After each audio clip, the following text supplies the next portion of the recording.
This is the half man, half amazing ballin' superstar, Montel Vontavious Porter, MVP, and you are listening to Mitch, Please.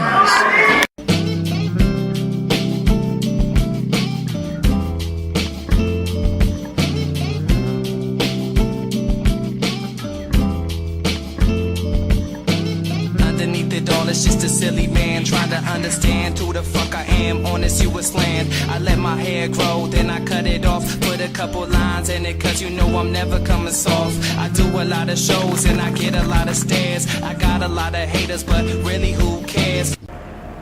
Well, we are post-Pro Championship Wrestling Off the Chain, standing outside the historic Oroville Municipal Auditorium, and I'm so excited, man, to bring back to Mitch, Please, the one and only, man, the Nightmare, SYNN. What's up, brother? SYNN, SYNN, SYNN, SYNN.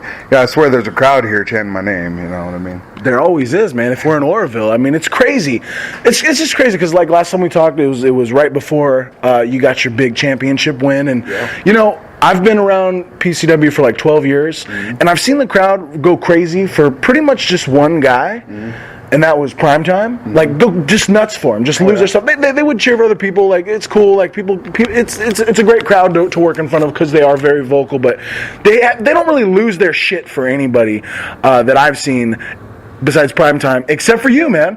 You've, I think, become the guy here at PCW, and you've gone on and done a lot of things that I wanted to talk about, but let's talk about the night you won the PCW Championship, man. We were leading into it last show. Pandemonium, 2016, you went in there with Will Roberts, the champion at the time, in prime time, and, I mean, take me through it, man. How did it feel leading up to that, and the match, and everything about that night? Leading up to it, to be honest, I wasn't 100% sure that the match was ever going to happen. Because I won the number one contendership at Extreme Measures when I beat Chico Lopez, and I was like, okay, then that means the next shot is mine. And then, you know, other people jumped in front of me, and it was just one of those, hey, remember me? And it just kind of seemed like, I don't know if it's gonna happen. And then the day came, Pandemonium, and you know, I went into that match, and I was like, fuck it, if this is my only shot, then I'm going to give everything I got, and I'm going to fight until there's no fight left in me. And I came out on top, and, you know, it was a good time. How did it feel, man? You're in there with, at the time, you know, Will Roberts, who, again, is another guy that the fans really kind of got behind and was the champion. And then you're in there with Primetime, and it's like the face of the company. And those are the two guys you're working with. And you guys went out there and killed it. And, man, I mean, how did it feel? I remember looking at you, and you seemed real emotional, man. I mean, how did it feel to hold what I consider one of the most major championships in California? Oh, yeah. What did it feel like, man? It was, I definitely got emotional, because, you know, when I first started in this game, you know, I was a backyarder. I wrestled down in San Jose for Agua, up in Sacramento for TWF. And so when I finally got the motivation and the kick in the ass from Sparkey and Markus Mack, they said, you know, you got a good look, you're a big dude, but you got to quit this backyard stuff and go get trained and, you know, do something with yourself. And that was 8 years ago, and, you know, to come and fast forward another, you know, couple years, you know, then it was definitely rough for me, because, you know, everybody knew I was a backyarder, so they kind of snubbed me as far as, he's just a big fat guy from the backyard. We're not going to, you know, do business with him. We're not going to do him any favors. Fuck him, you know, da-da-da. And then, you know, to have that, and literally at every company I worked for, there was somebody there who was saying, you know, somebody up top who would say, oh, no, you know, SYNN's a backyarder, don't fuck with him, don't fuck with him, don't fuck with him. So, you know, I was over there killing myself doing, you know, bullshit matches for, you know, pennies on the dollar. So, I sidetrack sometimes, but, so all the years that I've been doing this to capture probably the most prestigious title in NorCal, I'll put it out there, I don't give a fuck. it was a big deal to me. You know, it was everything that I had fought for. You know, and when people say blood, sweat, and tears, sometimes they just mean it as a cliche. There was literally blood, sweat, and tears leading up to that moment. And when I finally gave Primetime the powerbomb, and the ref hit 3, it all just, I couldn't hold it back anymore. You know, it's like I'm not an emotional person by any means, but definitely that one kicked me in the nuts. And it is prestigious, I believe, man. Like, I feel very strongly about it. It's like 11 guys, and I mean, 17, 18 years have held that. So it's, you know, and any time you get a championship, it's the company's got to believe in you. People can say whatever they want, like, oh, titles don't mean anything. No, they actually do, because the people that are running a company actually believe in you to be a vital part of the company. And how'd that feel, man? Because you're in the backyard, whatever, doing whatever it shows, and now you're the guy, and you're going into Work Farm Wars, and you're going to these big municipal shows. And not only the guy to the crowd, you're the guy to the entire company, because you're the champion. You're the man. You're all over the flyers. You're doing everything. I mean, how'd that feel to be the man? It was a little surreal. I mean, it was like I came here with no expectations, you know, I got a phone call from you, said, hey, we got this battle royal going on. If you want to get some exposure, some experience. And I was like, well, you know, I haven't wrestled for PCW yet. Let me go ahead and go up there and check it out. And that was 3 years ago today. I just saw that on the Facebook, that it was 3 years ago, and been undefeated this whole time. You know, I've never been pinned or submitted, but definitely it's been a fun run. I definitely had fun working with, you know, Zack and Will Roberts, and you know, and even Boyce LeGrande. You know, big ups to Boyce LeGrande. 20 years in the game. You know, it's not a easy task to try to get the best of him, you know what I mean? So it's been fun. Man, you bring up Boyce, and I want to talk about, I mean, you guys just had a steel cage, man. But Boyce just jumped off the top of a damn steel cage. Yeah. And I mean, you guys just went out there and killed it, like you guys have been doing for a calendar year. And I want to get back into that. I want to talk about some stuff outside PCW real quick, man. You've been teaming up with Papa Esco in APW. Now, APW, again, talk about prestigious. That place, Markus Mack's doing a damn fine job. It's golden, man. It's a golden place to go, it seems like. I haven't been in a while, but how does it feel, man, being an act, a pretty top act in APW, teaming with Papo? You guys just won the APW Tag Team Championships. I mean, how's it going over there? That's another one, you know. I mean, the name APW just is synonymous with NorCal wrestling, and you know, a lot of people consider that the mecca of NorCal. You know, it's like if you can get on an APW show, that's like your stamp of approval, you know. And that was again a big thing for me. And then being able to work with Papo, who's still young in this game, you know, and I mean, he had some serious trainers, you know, down at Revolution with Gabe and Robert Johnson, and you know, and so he's definitely a good dude, and we mesh well along with Ceasar Black. You know, Ceasar Black's our manager down there, and you know, that guy, he just it's one of those things, you sit for 5 minutes and you're just like, dude, I need to hang out with you. And same with Papo, you know, so we all get along very well. We all have the similar goal to just be the best that we can be, and you know, and pretty much run everything. Yeah. No, we were talking earlier, and I was like, man, I like you guys together, man. You guys look good together. And what do you think? What's been your favorite moment in APW, man, so far? I mean, winning the tag titles, I would imagine, but you know, match or moment, something that sticks out in your APW run that you're just like, yeah, that's SYNN right there. That's me.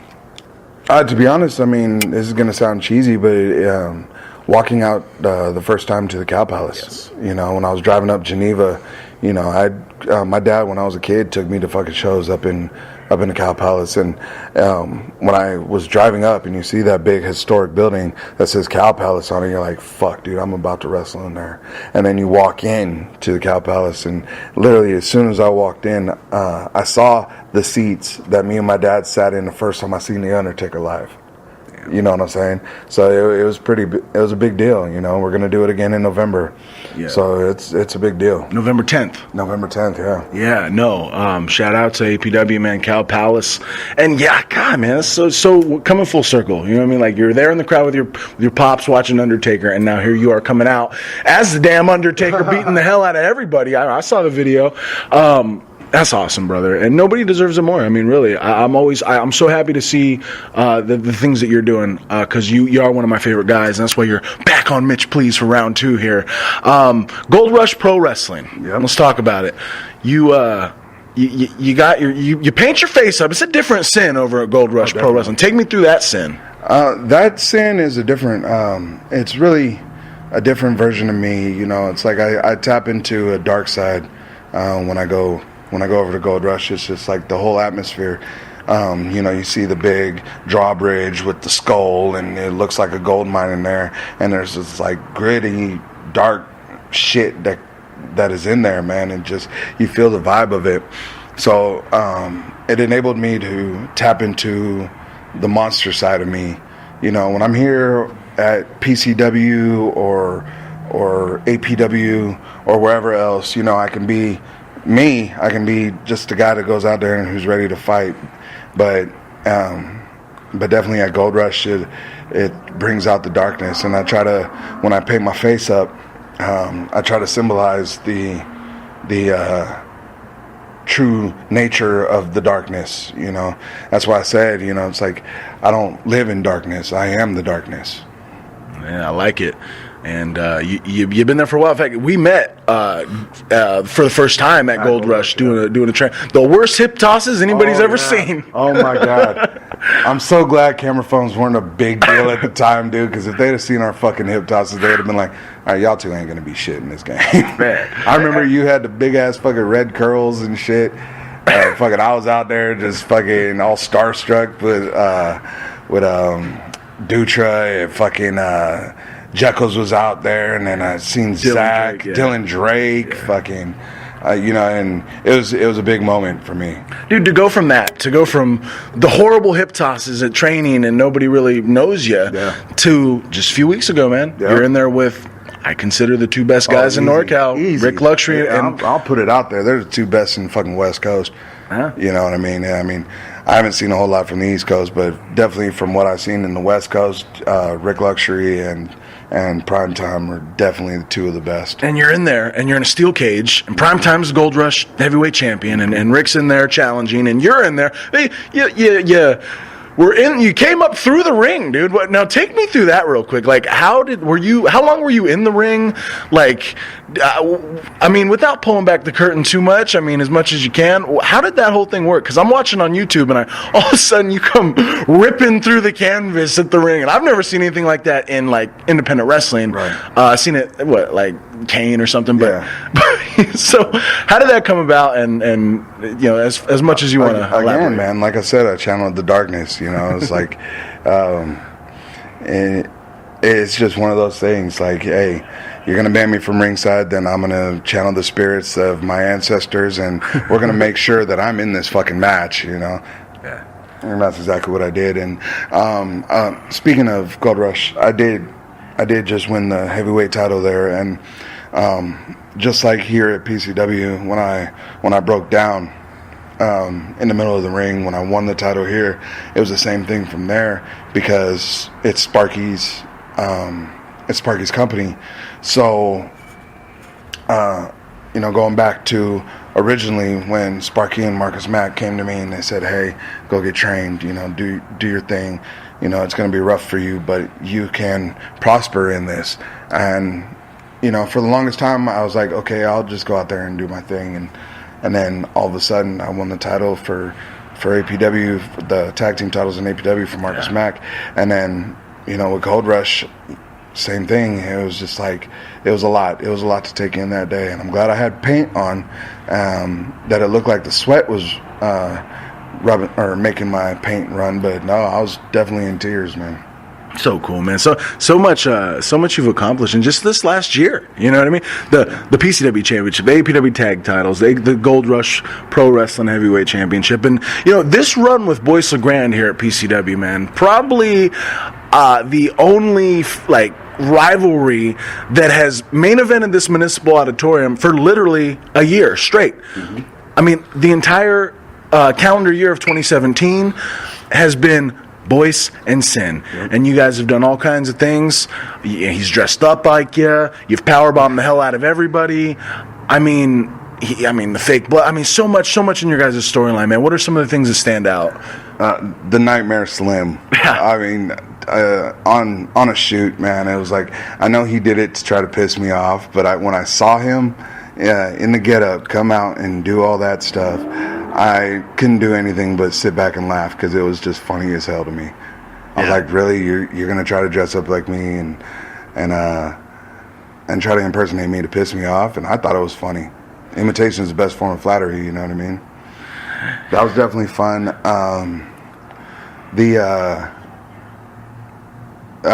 The first match that we had when I was the champion, and I got to wrestle in front of my mom.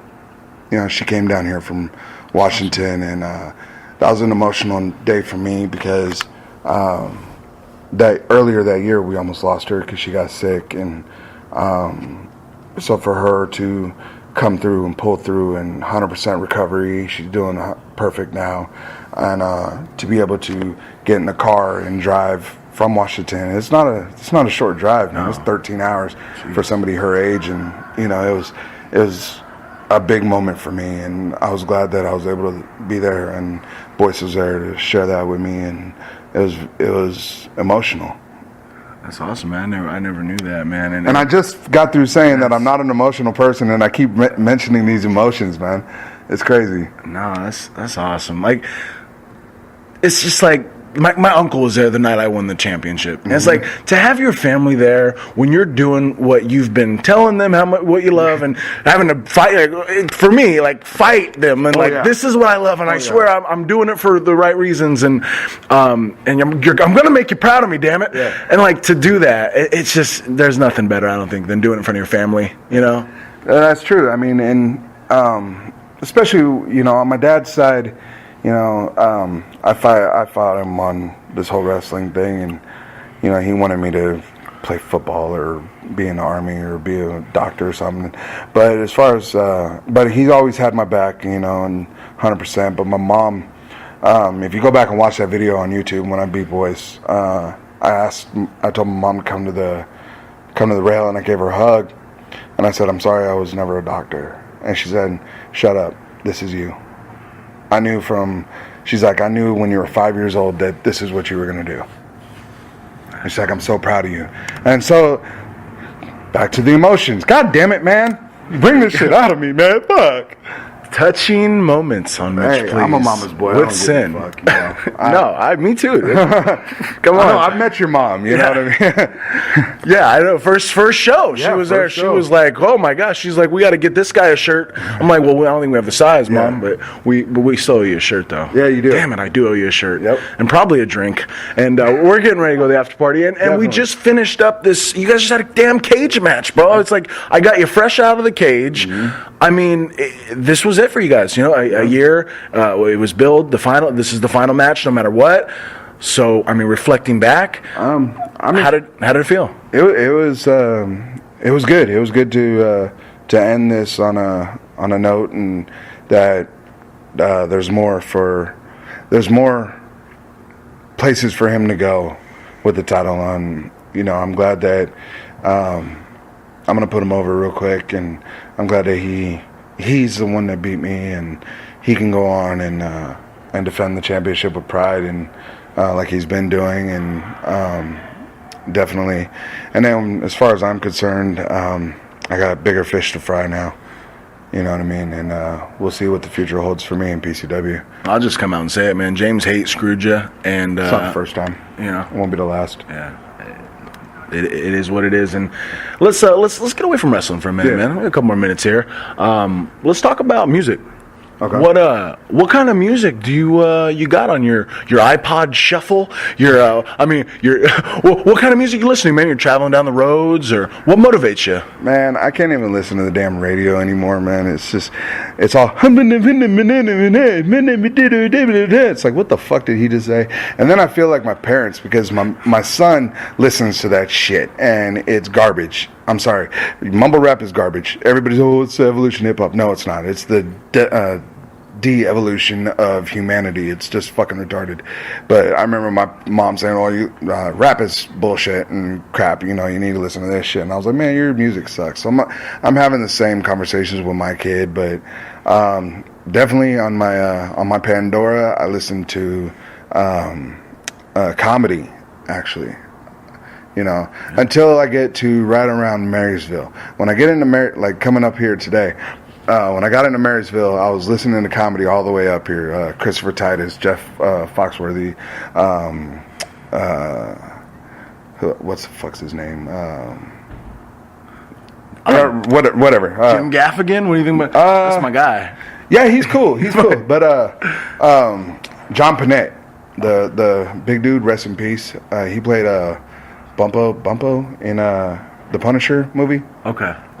Anyways, so I listen to that, and then when I get to Marysville, then I turn on Tech 9. There you go. Because Tech 9's Pandora, dude, I'm telling you, when you go to the gym and you put on Tech 9's Pandora, you'll get pumped, dude. It's just all just raw music, and it's good music.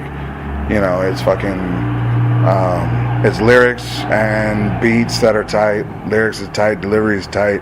It's what hip hop should be. It's what fucking Rakim and KRS-One, Kumo D, LL Cool J. It's what they all set the way for, and for the new era of hip hop to come in here and deliver lyrics and tight ass beats, not just auto tune and reverb. Yeah, bro. I mean, I got family in St. Louis. I lived there for a little bit, and they introduced me to Tech 9. He's from St. Louis. He's from Kansas City. Okay. But in Missouri. He has family in St. Louis, though. He's actually related to Nelly. Nice. Yeah, his great-grandmother is Nelly's great-grandmother. Oh, wow. Yeah. Yeah, I like both those guys. Yeah, no, I'm into that, too, man. Tech 9, I think he wrote a song about me, didn't he? Mitch Bade or something? Yeah, Mitch Bade. That was his first radio hit out in Kansas City. It's Mitchell Bade. Yeah. Yep. Everybody always makes fun of me for that. But yeah, I used to make fun of you for that. No, but he's the man, dude. I'm down with some Tech 9, and let's talk about some movies, bro. Like, what kind of movies are you popping in your DVD player, or you're watching on Netflix? I actually just watched John Wick 2 on DVD, and let me just tell you, it was better than the first one, and the first one was dope as fuck. It was just literally action from the beginning to end. It really didn't matter what story they were going to go with, what storyline they were going to go with, because there was so much action, you just didn't care. And now they're going to make another number 3. And I like comedy movies, I actually popped for Baywatch. Yeah? Yeah, it was a horrible movie, but super cheesy. Oh, it's completely cheesy. But you got to remember, especially me being an 80s baby, I grew up watching Baywatch, so it was like, yeah, this is about as corny as the fucking show was. Yeah. Any like old school movies, like maybe from the 90s or something, that you're like, those are just classics? Like, I know it's hard to say your favorite movie of all time or whatever, but like just films that back in the day you just probably watched a lot. You know what I mean? Oh, I'm a big Eddie Murphy mark. Yeah. Yeah. Beverly Hills Cop. Beverly Hills Cop. 2. Dude. I like the second one the best. Number 2 is good, but number 1 is a fucking classic, man. Yeah. And true story. 5 years old. I got an allowance for taking out the trash, right? My mom gave me $5, right? And we went to the thrift shop. And there was a VHS there for $4.99. It was Beverly Hills Cop. She had no idea that it was going to be that rated R. And I bought the fucking movie. And she paid for the tax, and I bought that movie, and I wore that fucking movie out, dude. And then Coming to America came out, and then Beverly Hills Cop 2 came out, and then I found Trading Places, and then 48 Hours, and I just became probably the biggest Eddie Murphy mark of all time. Yeah. And I got to meet him in 1996 when he was filming Metro in the city. Oh, how did that happen? I say I met him, like, we're hella tight right now, but in reality, he was doing a stunt where he was running down the alleyway, and I just happened to be at the end of the alleyway, and I was standing there all just stuck, right? And he looked at me and he's like, "What's up?" And I was like, "Hi." And we homies. That's folks now. There you go. There you go. He has no idea I exist, but whatever. It's cool. I got to meet Michael Rappaport. He's a cool dude, and I remember him from Higher Learning, and I remember I hated him in Higher Learning, but then you actually have a conversation with him, and you're like, wow, you are nothing like that character. Yeah. Have you ever seen Higher Learning? I haven't, dude. I've heard of it, but I don't think I've really sat through and watched it. I love Eddie Murphy though, and you know what? He just came out with a new movie. It's called Mr. Church. Church. Because he doesn't really do movies anymore, but he did this movie called Mr. Church, and I recommend it to everybody, man. It's emotional, so you like it. It's real. It real touches on the emotions and stuff, and it's really see? The emotional. I'm not an emotional person. I swear, I'm not. But yeah, no, you gotta check it out though, man. Mr. Church, it's good stuff. All right, man. Sports. Let's talk a little sports before we get out of here. Right, I know you're a Seahawks fan.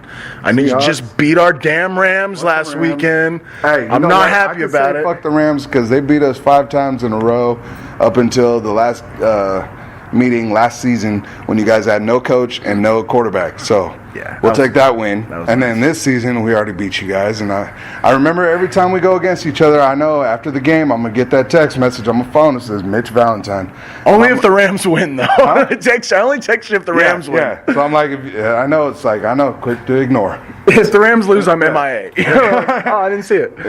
What about basketball, bro? Are you a basketball fan? I'm going to admit I am a bandwagon Warriors fan. Oh, God. Yeah, I am. Huh? Well, I grew up being a Sonics fan, and then they went to fucking Oklahoma, and I was like, oh, man, fuck Oklahoma. I'm not fucking with them.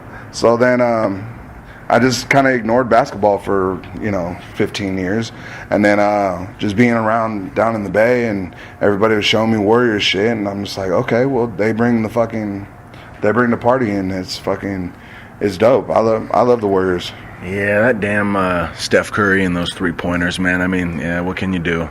Try to stop him if you can, man. But you got to remember, I grew up watching the Sonics, and the only reason why we didn't do good was because we had Magic Johnson, Larry Bird, and Michael Jordan stopping us, and then Sean Kemp, they called him the Rain Man. They should have called him the Snowman, all the blow he did. But whatever, it's all good. I'm gonna hold that against him. Hey, then it was the 90s. What can you do? So is there anything like outlandish or something that people wouldn't expect you to be into, but you're super, super into? Dragon Ball Z.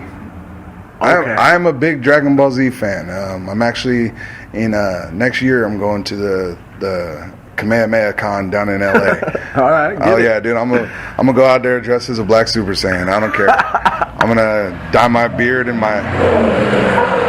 there's this truck trying to do donuts, but sorry.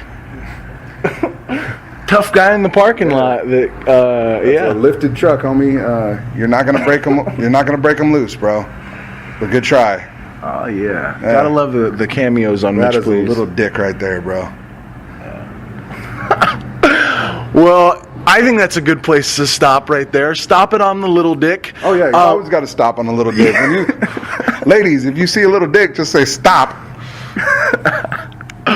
Oh, man. SYNN, bro. What's next, man? What's next for you? What's on the horizon? Well, I play football now. I play semi-pro football down in Stockton for the Central Valley Hurricanes. We just won a championship last season. We went 12-0. And this season, we're starting up again. And then my old tag team partner, Tony Vargas, the Machine, he had to retire because he broke his neck. It was a sad day, too. But he's actually coming out, and he's going to be our defensive coordinator. So we're looking to get another championship. And then as far as wrestling is concerned, dude, I mean, the sky's the limit. I'm still going to do it as long as I can. Yeah. Well, where can people find more out about SYNN on the old social media? Still on Facebook, JSYNN. My fan page is SYNN. I usually don't add fans on my personal page, but you're more than welcome to go like my shit on Facebook. send me a message, shoot me a hey, what up, or whatever, and I'll get back to you literally within 5 minutes because I have no life. But you find me on Instagram at the original Nightmare Sin. Even though somebody else took that moniker tonight, thank you, Mitch. You fuck. You can find me on Twitter at Sin the God. I put myself over. I don't care. That's THA, by the way. Yeah, THA, like the God. I like that. The God. Oh, man. And just catch me at a show, man. You want pictures? I'll take pictures. You want autographs? I'll do all that shit. I'll say it right here, man. The original Nightmare Sin. Thank you for coming back on the show, bro. Yes, sir.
Never that because tomorrow